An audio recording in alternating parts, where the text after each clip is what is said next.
अपने पसंदीदा शो के फुल एपिसोड देखने के लिए अभी डाउनलोड करें दंगल प्ले ऐप।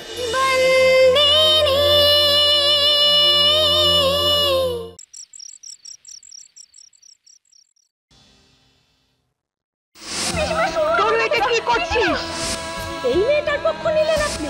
একবারও ভাবলেন না আপনি যে এরকম করার জন্য এই বাড়ির মেয়ে তার জীবনটা নষ্ট হয়ে যেতে পারে? এই ব্যাপারে কিন্তু মা, সন্তু যতটা দোষী ততটাই দোষী আপনিও।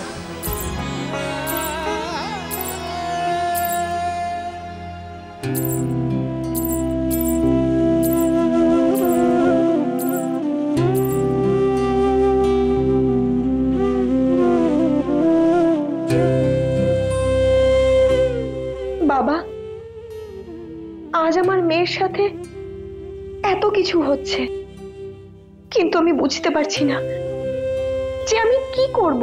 তোর বোঝার থেকেও এটা বড় মুশকিল শান্ত। বিভাকে কি করে বোঝাবি? এসব কথা বোঝার জন্য ও অনেকটা ছোট, আর এই বয়সে বাচ্চারা যেটা ভেবে নেয় না, তারপরে ওদের বোঝানোটা খুবই কঠিন। সুভদ্রার কথা মনে পড়ে গেল। ওর তখন 12 বছর বয়স। সেই সময় একবার খেলনা কেনার জন্য জেদ করে বসলো। আমিও রেডি হয়ে গেলাম খেলনা কিনে দেবার জন্য। তখন বসুধা এসে বলল, যদি এইভাবেই আমরা ওর জেদটা মানতে থাকি, তবে ও পরে আবার জেদ করবে অন্য কোনো জিনিসের জন্য। এইভাবে জেদ করে করে সব জিনিস পাওয়ার একটা লোভ তৈরি হবে ওর মধ্যে। বুঝতে পেরেছিস?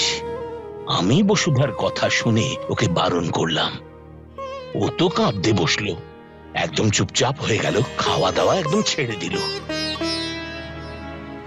ওকে কাছে ডাকলাম, আদর করে বললাম, তোকে একটা খেলনা নয় মা, 2টো খেলনা কিনে দেব।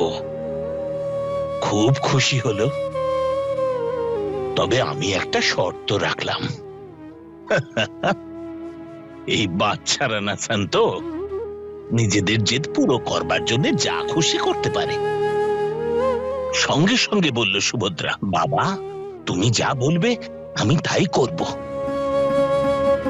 তখন আমি ওকে বললাম, মা গো, এই বছর লেখাপড়া করে যদি তুমি ভালো নম্বর আনতে পারো, তবেই 2টো খেলনা পাবে।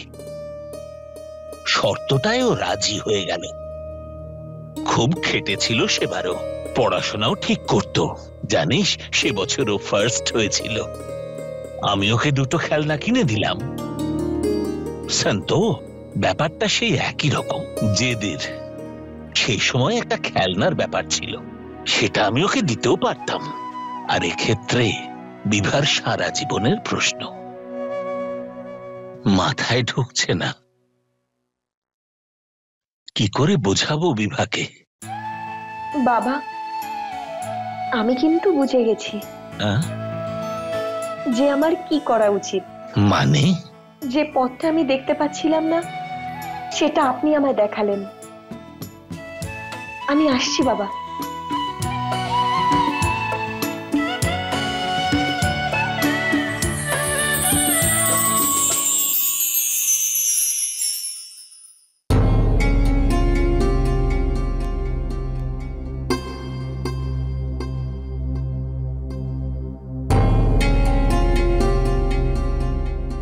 মনে হচ্ছে আজ কেউ খাবার খায়নি।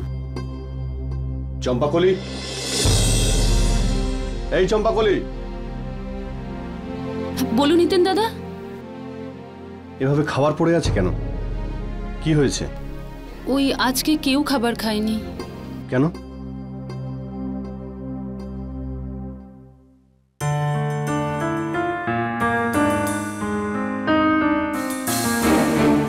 তুমি খাবার খাওনি কেন? আমার খিদে নেই। কিন্তু আমার তো খিদে পেয়েছে, আর তুমি তো জানো যে আমার একা খাওয়ার একদমই অভ্যেস নেই। এই জন্য আমি ভাবলাম তোমার সঙ্গে বসে খাবার খাবো। চলে এসো, চটপট খাবার খেয়ে নাও। আমি খাবো না।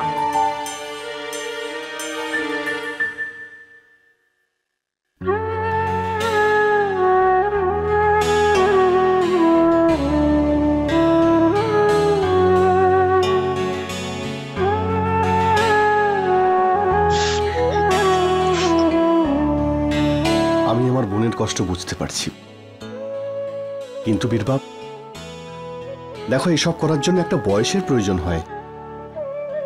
তুমি এখন অনেক ছোট, তোমাকে পড়তে হবে, ক্যারিয়ার করতে হবে, জীবনে অনেক বড় হতে হবে তোমায়।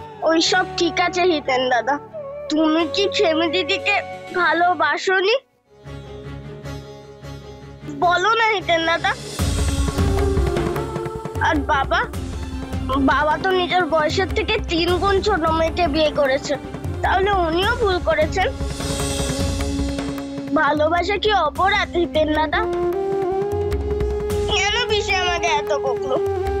তুমিও খেমি দিদির সঙ্গে বিয়ে করতে চেয়েছিলে না? আর এখন যদি আমি বিয়ে করি তাহলে এখানে ভুলটা কি? ভুল বিয়ে করাতে নয়, ভুলটা তোমার বয়সে। দেখো, বিয়ে নিয়ে আলোচনা করা আর তার ব্যাপারে ভাবার জন্য এটা সঠিক বয়স নয়। আর যদি বলো আমার আর খেমির কথা, ড্যাডা শান্তর কথা, সেটা একেবারে অন্য ব্যাপার বীরবা। কি আলাদা হিতেন দাদা? তোমরাও একে অপরকে ভালোবাসো, যেমন আমি আকাশকে ভালোবাসি, কিন্তু আমাদেরকে কেউ বোঝে না। শান্ত আকাশের মাকে বলে দিয়েছে সবাই আমার উপর রেগে আছে, কিন্তু আমাকে কেউ বোঝে না, কেউ না।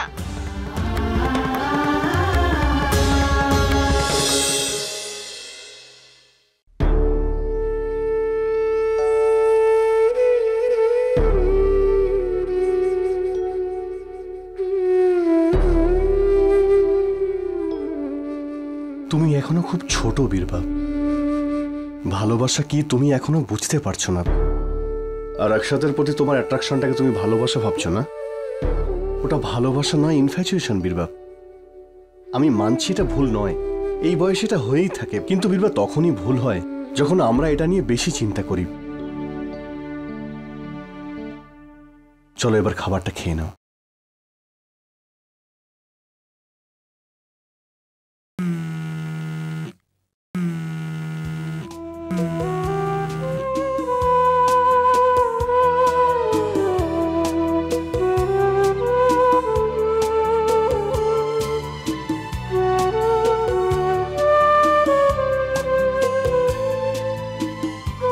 হ্যালো বিভা, কেমন আছো? একদম ঠিক নেই আকাশ, ঘরে তো সবাই জেনেই গেছে। জানো ওরা আমাকে কত বকছে। আর তোর পিসি আমার কান এত জোরে টানলো যে বলতে পারবো না। এবার কি হবে? আমি কি জানি, আমি সবাইকে বলে দিয়েছি যে আমি তোমাকেই বিয়ে করব। আমিও সেটাই চাই, কিন্তু যদি সবাই আমাদের বিয়ে করতে না দেয় তখন আমরা কি করব?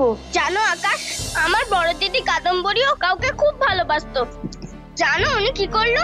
কি করেছিল? উনি বিয়ের মণ্ডপ থেকে পালিয়ে গেছে। আমরাও পালিয়ে বিয়ে করে নি। হ্যাঁ, কিন্তু আমরা পালিয়ে যাব কোথায়? ওটা তো ভাবতে হবে। তুমি আমার সাথে যাবে তো? হ্যাঁ, গুড আইডিয়া। আমরা পালিয়ে যাব, খুব মজা হবে। আর এরা যখন আমাদেরকে খুঁজে পাবে না তখন এরা বুঝতে পারবে, তখন এরা আমাদের মারবেও না।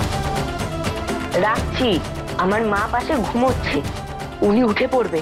ঠিক আছে, bye, good night. Good night. খুব মজা হবে, আমরা দুজন চলে যাব।